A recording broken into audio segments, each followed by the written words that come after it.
Well, hello, Vineyard, and welcome to Church Online. I am so fired up for today's message, and I'm excited that you're here with us. Now, we've got a lot going on at the church, and we are in a really neat season. We're in fall. I love fall. We've been meeting outside at Heritage Port. If you've been watching online, you probably are aware of that, but you've chosen to watch online, and that's great. But we've got some things that are going to be changing, and today what I want to do is I want to share a little bit of vision about where we go from here, and that's going to impact our online viewers as well. And so I'm going to challenge you today to take Church Online a step up, and I can't wait to share it with you.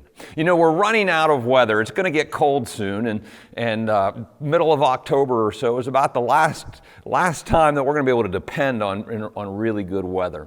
And so we've got a couple choices for people who are meeting outside. It's bring blankets and raincoats and power through the winter, or we need to move inside in some way, shape, or form. And we decided that after a week or two of powering through rain and snow, people would probably give up on that. And so we're going to move inside as of October 18th. October 18th will be our very last service at Heritage Port for this year, and then we're going to move things inside, but we're going to do it in a bit of a different way, and I can't wait to share it with you. You know, one of the things that I've noticed in conversations with people is that there are really three kinds of people when it comes to navigating the pandemic and COVID-19. There are the people who believe that COVID is an incredibly serious, significant, scary thing, and they need to isolate themselves and all of that. And there's that group of people. There's the group of people who are influenced by whatever in the middle, who are influenced by whatever media they happen to see that day. Maybe one day they think it's very significant, and the next day they hear another argument that it's not significant and that the numbers don't really add up. And they're kind of like, well, it's not that significant, but they're kind of in the middle there. And I think a lot of us are influenced by that because there's so much contradictory information about this COVID-19. And then there are the people who, all the way over here, who think the whole thing is a hoax. It's going to go away as of the election. You know, after Election Day, it's going to go away. It was a conspiracy dreamed up to take out President Trump and all of that. And there are those folks. And guys, listen to me. There are all three kinds of people in our church. Our world is divided. Our world is divided significantly. More so than I've ever seen in my lifetime. And it's a problem. It's a real problem. But we are not going to divide ourselves up over debatable issues inside the church. We cannot let Satan get that foothold inside the church. We must be committed to unity, even though we see situations like COVID or other things differently. Are you with me? I hope you are with me, because we need a place in our world where we're not dividing ourselves over these types of things, where we are committed to love one another and to try and understand where other people are coming from. And that's going to be really, really important moving forward. Well, like I said, we've been meeting at Heritage Port. And I think that has been one of the best decisions we've ever made. I mean, over the course of the last 6 to 8 months, we have grown by 30%. Our online viewership has grown significantly. And we've grown in our in-person attendance as well. People feel safe to meet outside at the waterfront. And boy, was that just a great move. I mean, we believe God led us to that, and it just made sense, and it has paid off in dividends. Now, what we have experienced in growth and seeing people meet Jesus and in growing in our online attendance, all of that, it's not what most churches are experiencing. I'm in a cohort group with a bunch of other pastors from all around the country, and we get together regularly and online, and what they're experiencing and what churches generally are experiencing around the country during this COVID season is as they move back inside, as they go inside to meet, they have about 30% of their pre-COVID population feel safe enough to come back inside. And these are areas where you wouldn't think that would be the case, like Georgia or Texas or North Dakota, where people still, it's just 30% feel safe to come inside. Remember, there's 3 kinds of people in this world. Most churches, though, in our country and really around the world are taking a pretty serious hit right now. We have been unbelievably blessed because we live in a climate where we could meet outside, and we've been able to make the move to online church in a quality way pretty quickly, and God has blessed that, and it's been really, really good. But now that we are here, we're looking at winter coming on quick, cold mornings, all of that. We're going to have to make a move. And so I want to share with you what we're going to do. Going back to the Capitol Theater is what everybody thinks we're going to do. But that doesn't really make sense in light of the fact that 30% return rate is a real hit. I mean, we've gathered momentum. We would lose that momentum if we employ that strategy going forward. It just doesn't make sense. It's a step backwards. I was on a call with these pastors a couple weeks back, and one of them from Houston, Texas, said that they went back basically the same weekend that we started meeting at the waterfront. And he said, we have been living with the consequences ever since. It's a move that they've regretted. Their volunteer base hasn't come back. They don't have the volunteers to pull off a service. Their staff is worn out. People are cranky. And it's a bunch of insiders. And the church was never meant to be about just the insiders. We're supposed to be an outward-oriented, mission-focused movement. And that's what we're committed to being. So going back to the Capitol doesn't make sense. Now, before I tell you what we're going to do, I want to take a few steps back from COVID. And so let's dial back in time about eight or 9 months, life before COVID. And we're going to look at the bigger picture. Now, before COVID was ever on the radar, we knew that our world was changing. We live in one of the most disruptive periods in human history. Everything's changing. Technology is pushing all of that. And we've seen so much change in the way people interact, in the way we do things, the way we go grocery shopping, the way we engage in entertainment, and even the way people are engaging in church. We've seen this happen over the last 10 years and definitely over the last 5 years. And one of the things that we're seeing is that people are becoming more and more introverted. Sociologists and psychologists call it cocooning. Because you can sit on your couch in your pajamas and drink coffee and watch church online, many people are choosing to do that. The introverts certainly are choosing to do that and enjoying that much better. 10 years ago, I remember having a conversation with a church leader, and he said, Chris, big church, the way we've always done church, is perfectly designed for extroverts. And I thought about it, and he was absolutely right. It's a big environment with lots of people, and loud music, and big social interactive environment. And extroverts love that. They absolutely love it. Introverts, though, simply tolerate it. They love Jesus. They want to worship God. They want to go to church, and so they come. But it's not their environment. I have a friend, well, actually, it was just last year. Last fall, he went to a Washington Redskins football game. They were playing the New England Patriots. It was a huge game. And the stands were only about 40% full. And this is something that we're seeing and have been seeing for years in the NFL and all sporting events, in movie theaters and in church. Live attendance is continuing to drop year over year. What we have seen in church, and we are an exception, our church is growing, and that's an exception to the rule, which is we're very grateful for, and we pray that God would keep doing that. But what we're seeing generally in our culture and society is that church online is the only area that has consistently grown for the last 5 years across Christendom. It's crazy. And we watch as television viewing of sporting events goes up, people choosing to stay home rather than going to the actual event itself. And some of that is anxiety, and some of that is just they're introverts. They prefer small groups. And introverts, it's not that introverts don't like other people, it's that they prefer a small gathering of other people that they can really get to know and spend time with.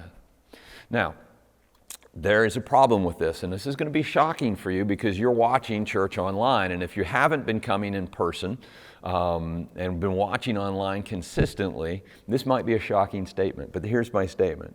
Church online isn't really church. I'm going to say that again. Church online isn't really church, and here's why I say that.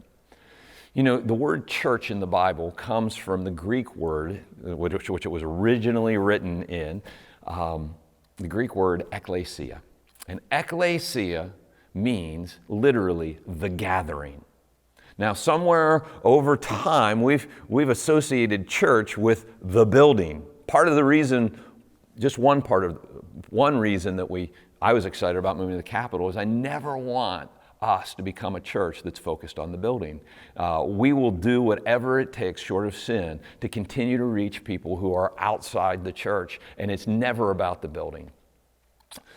But somehow church has become building, all right, in our modern vernacular. But it's not. It's the gathering. And as great as church online is, it is not a gathering. You know, you can type in, hi, how you doing, and all of that, but it's not a gathering of people. It's a bunch of individuals watching church alone and kind of getting that content. Now, church online is great, so please don't hear me saying it's bad, but it's not church. It's the front door. It's where we connect with people who have never been to church before. And in fact, most people will attend church online for 6 to 10 times before they ever show up to a live event that we're doing. Church online is a lifeline for shut-ins, people who can't get out, and it's absolutely great for that. And for people who are traveling, who want to remain connected to our church family, it's great for that. It reaches people who are far off. We've got people who attend our church online in Arizona and New Hampshire and Florida and North Carolina and all over the country. And in fact, we got a communication last weekend from a soldier in Iraq who is from the Ohio Valley who discovered church online and watched last week, and it's a lifeline to people like that. So I'm not talking down church online. I'm just saying it's not church, because church is a gathering. By definition, it is a gathering of people. And guys, we need an environment where introverts are drawn to. We need an environment where they can gather, not in a huge, large group. And this is COVID aside. We need a place that introverts can thrive in and have church, because I guarantee more than 50% of our population right now are introverts, and COVID's going to affect this even more. And it's just going to grow because where technology is taking us as a culture. This is so important. I asked you to pray when we started the 714 project about God leading the church and where we need to be moving into the future. I believe this is part of it. You know, my wife is an introvert, and as I shared what I'm about to share with you with her, she loved the idea. And every introvert that I have talked to loves the idea of what I'm about to share with you, because it's their environment and it's church. It's not just watching it online, watching a video on a computer. It's interacting with people. So the concept that I want to share with you, I believe it is the solution for our next phase of dealing with COVID-19. And I believe that it is God's sovereign way of setting us up for the future after COVID-19. This is going to be awesome. And here's what it is. We're calling it Church at Home. Church at Home. Different than church online. And what I'm going to do, especially for all of you who are watching online right now, I want to ask every one of you to gather some friends or some family members or some neighbors or maybe all of the above. And instead of watching church alone, watch with some people. Create your own gathering. And it can be a small gathering. I got some of the idea for this from my Amish friends. I've been talking to them about what church looks like for them. And they get together in homes. They get together in small little groups in homes, and everybody brings a dish to share, and they have brunch together, and there's a message, and they do church, and they talk about what they're learning, and they talk about their lives, and they build community, and it's a tight-knit community in a smaller group in homes. They don't build church buildings. And I thought, wow, well, that's pretty cool. That would make sense for COVID, and it would make sense for life after COVID for our introvert population, wouldn't it? In Acts 2:46, we see that this is completely biblical. It says they broke bread in their homes and ate together with glad and sincere hearts. They broke bread. There's something about breaking bread together that is kind of the secret sauce of building community. We learned this in Alpha, and it's also very biblical. You know, if you've not participated in our Alpha course, we have been running it for 22 years. I discovered Alpha 22 years ago and started the class here at the Vineyard Church in 1998. It's hard to believe it's been that long. But Alpha is really stumbled onto, I think, this in a midweek kind of environment. We were doing it on Wednesday nights most of the time, but you come in and you get together in a small group of people, and you sit around the table and you share a meal together. And there's something about sharing a meal together that just breaks down boundaries and bonds people in a really significant way. It opens up the conversation. It's just a powerful thing to do. And like I said, it's incredibly biblical. And then we would sing a couple songs, and we would hear a message via video, and then we'd come back together and have dessert and have a conversation about the message that we just heard. And there's something about having that message and that common material that we've just seen to begin the conversational ball rolling. And you throw the food in and you throw the fellowship in, and it's like magic. It's awesome. And those groups bond, and those groups go deep, and those groups open up better than almost any groups that we do. And so here's what we're going to do with Church at Home. We are going to put together a church service on video that is designed to connect to the living room perfectly. We're going to stream a church service designed for the living room. And this is going to be different than the church service that we're going to stream for Church Online. We're going to continue to do Church Online because there are people who can't gather, and there are certainly people who are going to connect with us for the first time that way. There are all the reasons that Church Online is a good thing. We're going to continue to do that. But we're going to put together a different package for Church at Home. And we're going to put together special music. The message is going to be recorded in such a way, we're going to try and take that up a notch so that it feels like we're speaking right into the living room. The hosting will be specifically for people who are meeting in church on home environments. And we're going to try and incorporate some stories as well. And we're going to try and bring the quality of all of that up so that it communicates and translates into the living room really, really well.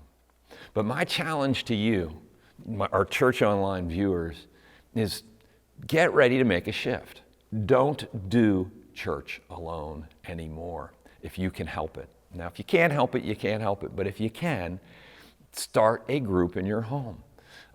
Get in a group. And a group doesn't have to be a lot of people. It can be 2 or 3 people. Jesus said, where 2 or 3 are gathered in my name, there I am in the midst of them. That's absolutely fine.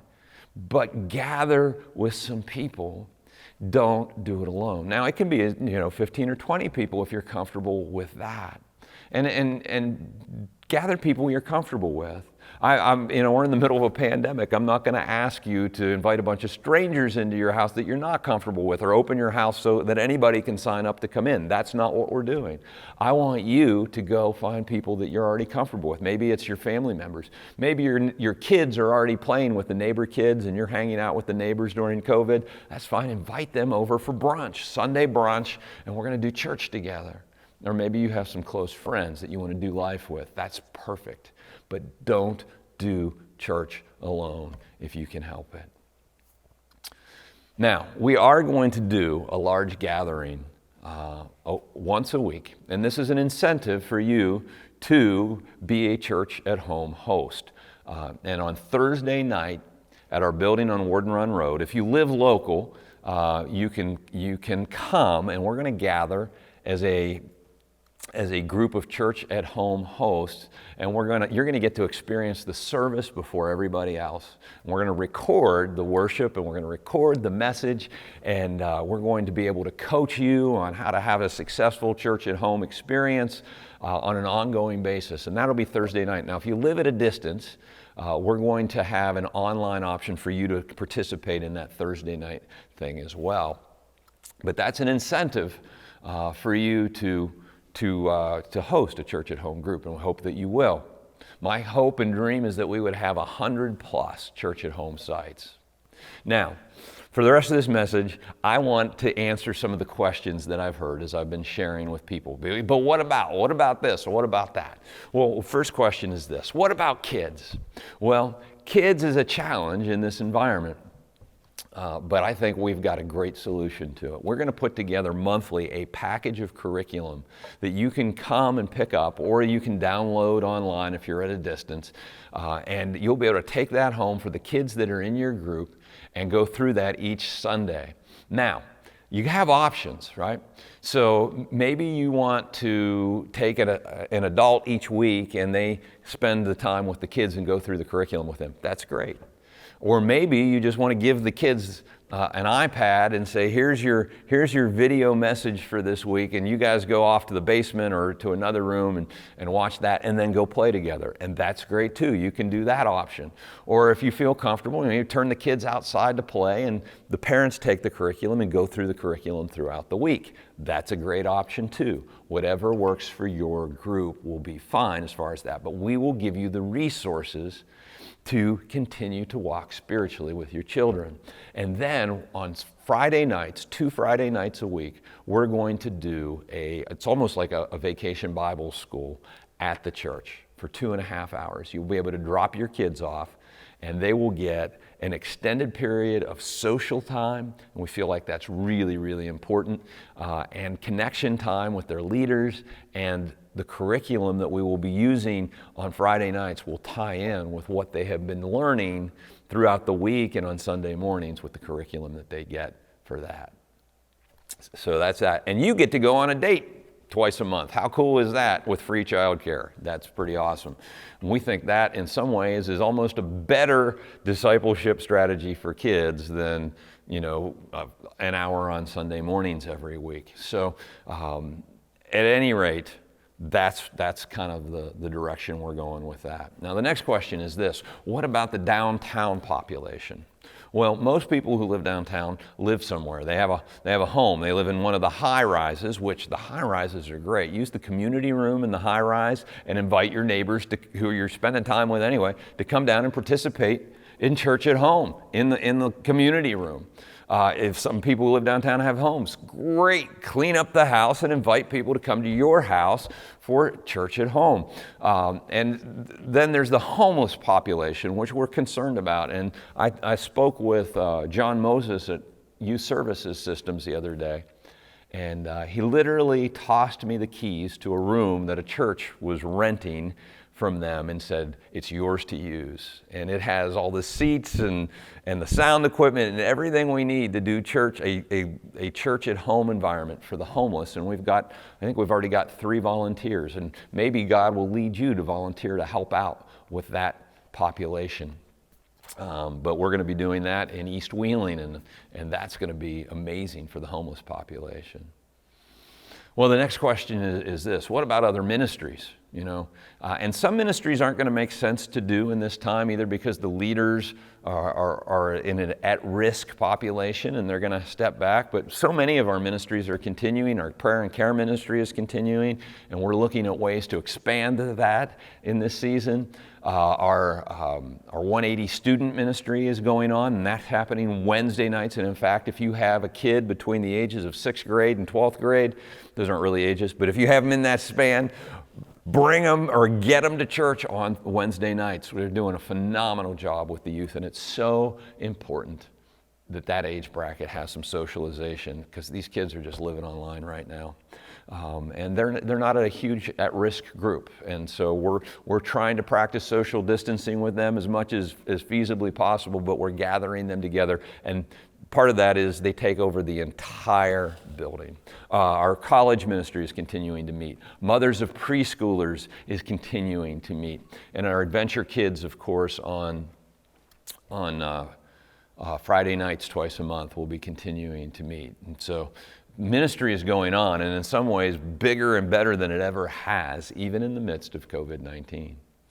The next question is this: what does a church at home service look like? What do you see this looking like? And a couple things. One, you can start whenever you want to start. I was talking to a friend the other day, and they said, I can't do Sunday morning, but my friends are available Sunday evening. Can we do it Sunday evening? Absolutely. You can do it anytime you want. I would love to do it. I don't know that I'm going to, but I would love to do it on Friday night. We're going to post the message, and you'll have access to it from Sunday morning all the way through Saturday night the next week. So whenever is convenient for you. I mean, Sunday morning is a great time to kind of put a peg in the ground and say, we're going to do this. But for some people that doesn't work. You have flexibility. And when you come together, here's what I kind of envision. We're going to spend a little bit of time at the beginning, 10 or 15 minutes, just having conversation, catching up, fellowship.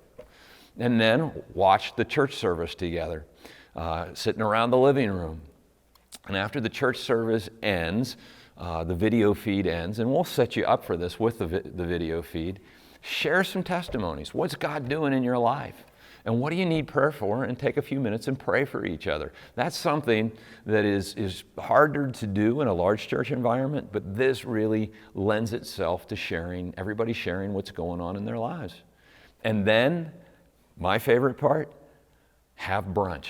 Have lunch or brunch or dinner or whatever time you're doing it, and have a conversation about what you just heard. How does this apply to your life? What is the Holy Spirit saying to you about how you need to apply this message to your life? And have a conversation over a meal. And I'm telling you, that's magic. And listen to me.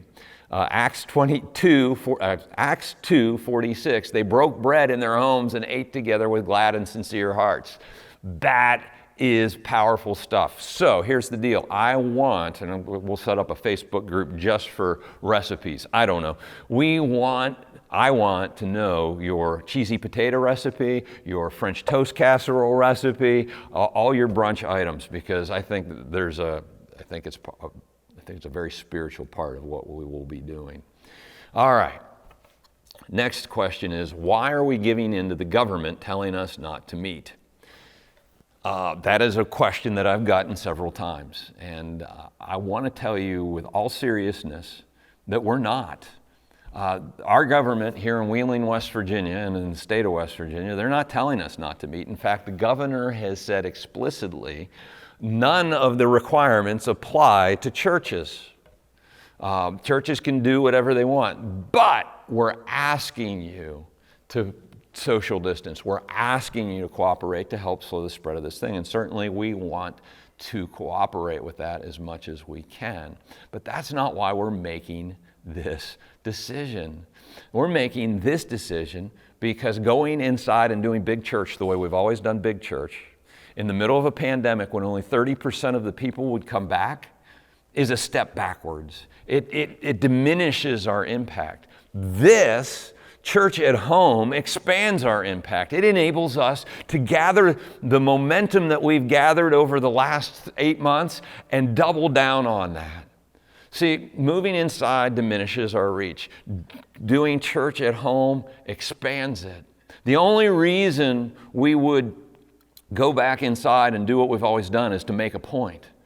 And I would rather make an impact. I would rather make a difference. I would rather make disciples than make a point any day of the week. And if every one of us gathers one or two people that aren't already coming, our neighbor, our friend, and I'm telling you, people are asking questions and people are afraid, and they're open to this invitation right now more than they've ever been. If everybody gathers one or two people, we double or triple our impact, and we can do that in a matter of weeks. Guys, this decision, this isn't about fear. This isn't about being manipulated by our government. This isn't about any of that. This is all about mission and what makes the most sense. And I'm telling you what we believe God is leading us to do at this time. That's what this is about. Jesus, when he was about to reveal who he was as the Messiah to his disciples, he took them on a field trip.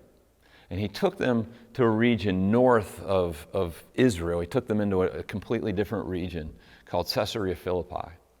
Caesarea Philippi was the center of paganism for their part of the world. It was sexually immoral. It was immoral in so many ways. And your average Jewish person would look at Caesarea Philippi and go, boy, that's a hot mess. I don't want anything to do with that, and I don't want anything to do with those people. And that's where Jesus takes his disciples. And he does it for a reason. Jesus was always using the places that he was, the places he would teach, as an object lesson to drive home a point. And it's no different in this situation. And in Matthew 16, verse 13, it says this: when Jesus came to the region of Caesarea Philippi, he asked his disciples, "Who do people say the Son of Man is?" They replied, "Some say John the Baptist, others say Elijah, and still others say Jeremiah or one of the prophets." So basically, one of their historic heroes has come back from the dead, and that's what people were saying on the street. But Jesus says to them, "But what about you?" He asked, "Who do you say I am?" And Simon Peter answered, "If you are the Messiah, the Son of the living God." Well, Jesus replied, "Blessed are you, Simon, son of Jonah, for this was not revealed to you by flesh and blood, but by my Father in heaven." Simon, you didn't come up with this on your own. God revealed this to you. Yes, I am. You're absolutely right. I am the Messiah. Jesus is revealing this to them. And then Jesus goes on in verse 18 and he says, "I tell you that you are Peter, and on this rock I will build my church, and the gates of Hades will not overcome it." Now, this is part of the object lesson, guys. There's a place in Caesarea Philippi that they call the gates of Hades. Hades is the underworld. It's kind of the equivalent of the gates of hell. They believed that was a portal to the underworld right there in Caesarea Philippi. And Jesus was probably standing next to the gates of Hades. He's basically saying, look, hell will not stand against my gathering. I will build my gathering. And the gates of hell won't stand against it because we are coming for it. And Jesus is pointing to the people in Caesarea Philippi who his Jewish followers would have been like, they don't count. They're not in. It's about us. They would have been looking at Jewish people only. And Jesus said, no, no, no. My church, my gathering is for the people who aren't here yet, and even the people of Caesarea Philippi. We're going to build a church, and it's not going to be an inward-focused group of people. It's going to be an outward-focused group of people who are going to reach the world. Guys, that's the heart of Jesus. That's the heart of the gospel. That's what the church is all about. And for us to go back inside and do what we've always done and only reach 30% of the people that we've reached, new people certainly aren't going to come into that environment, that is an inward-focused strategy, and we're not going to do it. We're going after the world. And the best way to do that right now is through church at home. There's a world to reach, guys, and it's at the heart of who Jesus was. There's a mission to fulfill. And there are people to save. Guys, and if we can gather some people, if you can gather some people, maybe people who aren't coming to church yet, and just say, hey, I'm having this gathering. We're going to do brunch together. It's going to be awesome. Bring a casserole, bring some orange juice, bring something to share, and we're going to do life together, and we're going to grow spiritually in this time. And I'm telling you, there are people who will join you. People who would be afraid to go to a large group gathering will be excited to come and spend time with you. And guys, we will fulfill that mission that Jesus has given us. You know, there's not a right way to do church. Did you know that? I mean, church has taken on different forms throughout the years. And the early church in Jerusalem, they met in the temple courts, it says in the book of Acts, and they met in the living rooms. They met house to house.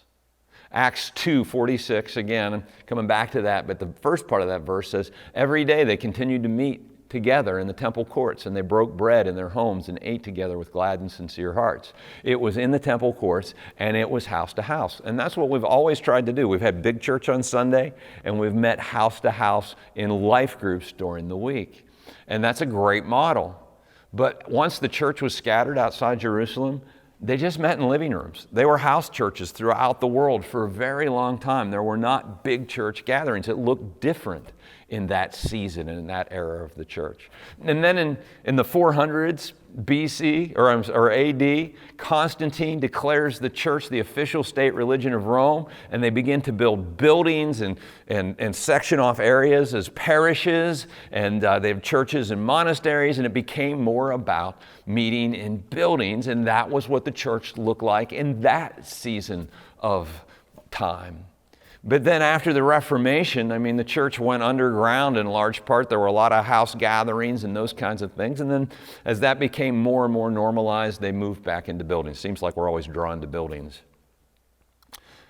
But during times of persecutions, plagues, and wars, the church morphs. It changes. It'll go underground. It will meet in homes. It will meet in smaller venues. And guys, there's not a right or wrong. The big is not wrong. Big is fantastic. And small is not wrong. Small is fantastic as well. Even today in China and Vietnam, there are churches where Christianity is technically illegal and evangelical Christianity is persecuted. What we see is the church exploding, and it's meeting in people's homes.